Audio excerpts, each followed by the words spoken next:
So today's topic will be the chemistry in everyday life.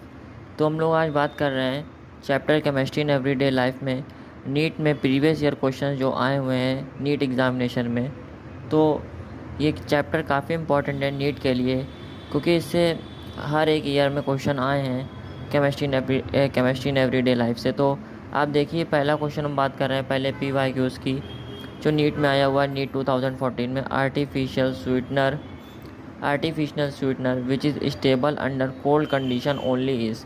ठीक है, तो artificial sweetener कौन सा स्टेबल होता है अंडर कोल्ड कंडीशन में, तो वो होता है कौन सा हमारा होता है आस्पार्टेम। ये नीट 2014 में आया हुआ क्वेश्चन है। तो आस्पार्टेम क्या होता है? It is about 100 times sweet as sucrose. ये लगभग 100 गुना ज़्यादा मीठा होता है सुक्रोज से। और ये स्टेबल किस पर होता है? Soft drinks and cold foods वगैरह में इसका यूज़ किया जाता है। ठीक है, तो इसका करेक्ट आंसर क्या होगा? आस्पार्टेम।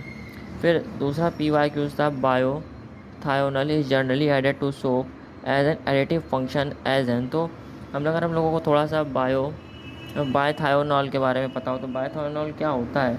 तो bithionol act as an antiseptic agent and reduce the odour produced by the bacterial decomposition of an organic matter on the skin। तो बायोथायोनॉल जनरली क्या होता है? एंटीसेप्टिक होता है। तो इसका करेक्ट आंसर क्या हो जाएगा? एंटीसेप्टिक हो जाएगा। तो ये नीट 2015 में आया वो क्वेश्चन है। फिर उसके बाद दूसरा PYQ बात कर रहे हैं एंटीसेप्टिक्स एंड डिसइंफेक्टेंट्स ईदर किल और prevent growth of micro organism. Identify which of the following statement is not true. तो इसमें आपको बताना है कि कौन सा स्टेटमेंट इसमें ट्रू नहीं है।